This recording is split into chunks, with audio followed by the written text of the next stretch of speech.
ABP माझाच्या बातमीनंतर नागपुरातील चांपा ते खापरी या 12 किलोमीटर लांब असलेल्या गावांना तब्बल 80 कोटींचं गिफ्ट मिळालंय।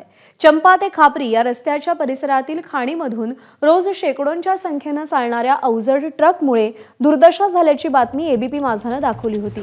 या रस्त्यावरच्या खड्ड्यामुळे होणाऱ्या दुर्घटना, खराब कच्च्या रस्त्यातून उडणाऱ्या धुळीमुळे लोकांचा आरोग्य आणि शेजारील शेतामधील पिकांचा होणाऱ्या नुकसानाचं कटू वास्तव एबीपी माझाने दाखवलं होतं।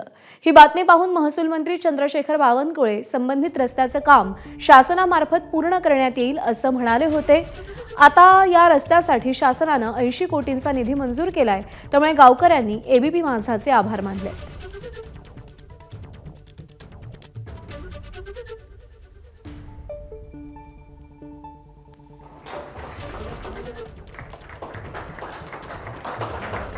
आम्ही तिकडून बसने येत होतो। एकदा बस तिथे उलटली पण होती। खड्डे बहुत मोठे खड्डे होते। आम्हाला बहुत फायदा होईल, सगळ्यांना, सगळ्या इथून जानेवारी सगळ्यांनाच फायदा होईल।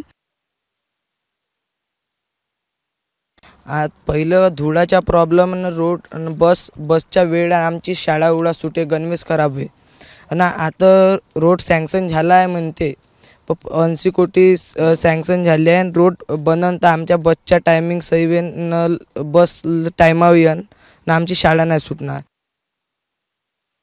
एबीपी माझाची बांधिलकी महाराष्ट्रातील जनतेसोबत आहे आणि एबीपी माझाची बातमी म्हणजे इम्पॅक्टची हमी हे पुन्हा एकदा सिद्ध झालेलं आहे।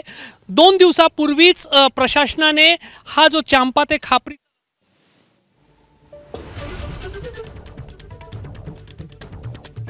निधी मंजूर होताच गावकऱ्यांनी एबीपी माझाचे आभार मानले। 11 जून आणि 17 जूनला एबीपी माझाने या रस्त्याच्या दुरावस्थेची आणि गावकऱ्यांच्या त्रासाची बातमी दाखवली होती।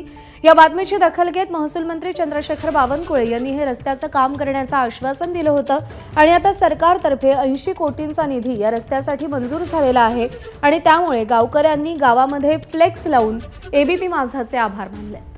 एबीपी माझाची बांधिलकी महाराष्ट्रातील जनतेसोबत आहे आणि एबीपी माझाची बातमी म्हणजे इम्पॅक्टची हमी हे पुन्हा एकदा सिद्ध झालेलं आहे।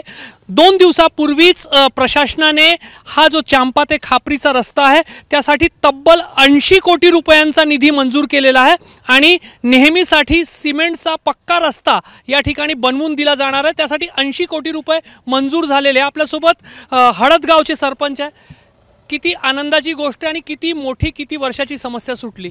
सर, कमीत कमी हे आता समजा आमच्या पिढीची नव्हे तर समोर येणाऱ्या 2 पिढीची समस्या सुटलेली आहे। आम्ही वारंवार पत्रव्यवहार करून हर एक डिपार्टमेंटला आमची दखल नव्हती घेतली जात, पण तुमच्या न्यूजमुळे बावनकुळे साहेबांनी ही दखल घेतली आणि जो 80 कोटीचा हा पक्का सिमेंटीकरण 50-60 टनाचा जो रस्ता उपलब्ध करून देणार आहे, तर आमच्या गावकऱ्यांच्या वतीने आणि आमच्या सरपंच, आमच्या पूर्ण टीमच्या वतीने, आमच्या परिसराच्या वतीने मी खूप सरांचे आभार मानतो आहे। तर गावकऱ्यांनी अगदी चांपापासून हळदगावपासून पुढे खापरीपर्यंत अनेक गाव आहेत। या सर्व गावकऱ्यांनी अनेक वर्षांचा संघर्ष केला, आंदोलन केले, 47 दिवस रस्ता बंद ठेवला आणि त्यांच्या संघर्षाला आता एक फळ मिळालेलं आहे। शासनाने फक्त घोषणाच केलेली नाही तर त्यांच्या गावातल्या 11 किलोमीटरच्या रस्त्यासाठी तब्बल 80 कोटींचा निधी मंजूर केला आहे। अपेक्षा आहे की लवकरात लवकर आचारसंहिता संपल्यानंतर कामाला सुरुवात होईल आणि पुढील काही महिन्यांमध्ये या गावातील लोकांना त्यांच्या हक्काचा पक्का आणि सुरक्षित रस्ता मिळेल। कॅमेरामॅन अतुल हिरडेसह रजत वशिष्ठ, एबीपी माझा, नागपूर। एबीपी माझा, उघडा डोळे बघा नीट।